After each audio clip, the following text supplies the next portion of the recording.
ବିଶ୍ୱଭାରତୀ ଚିନ୍ତନ ଶିକ୍ଷାନିକେତନ ବିଦ୍ୟାଳୟର 14ତମ ପ୍ରତିଷ୍ଠା ଦିବସ ପାଳିତ।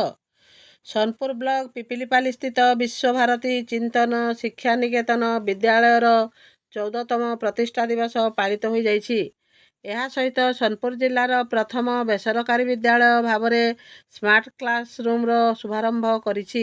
ବିଦ୍ୟାଳୟର ପ୍ରାଣ ପ୍ରତିଷ୍ଠାତା ଶ୍ରୀଯୁକ୍ତ ଅକ୍ଷୟ କୁମାର ସାହୁଙ୍କ ଅଧ୍ୟକ୍ଷତାରେ ସଭାକାର୍ଯ୍ୟ ଅନୁଷ୍ଠିତ ହୋଇଥିଲା।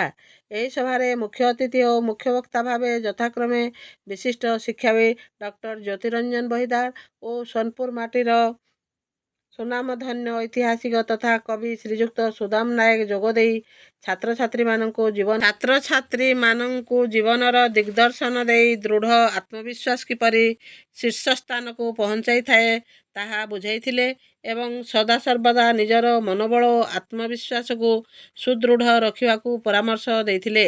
ମୁଖ୍ୟ ବକ୍ତା ଶ୍ରୀଯୁକ୍ତ ସୁଦାମ ନାୟକ ମହୋଦୟ ତାଙ୍କ ସ୍ୱରଚିତ କେତୋଟି ପୁସ୍ତକ ବିଦ୍ୟାଳୟକୁ ଉପହାର ସ୍ୱରୂପ ପ୍ରଦାନ କରିଥିଲେ।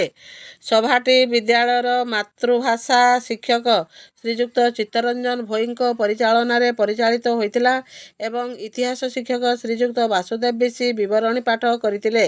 ସଭା ପରିଶେଷରେ ବିଦ୍ୟାଳୟର ବରିଷ୍ଠ ଶିକ୍ଷକ ତଥା ଗଣିତ ଶିକ୍ଷକ ଶ୍ରୀଯୁକ୍ତ ସୁଶୀଳ କୁମାର ଗାଇଗୌରିଆ ଧନ୍ୟବାଦ ଅର୍ପଣ କରିଥିଲେ ଏବଂ ସଭାଟିକୁ ସାଙ୍ଗ କରିଥିଲେ।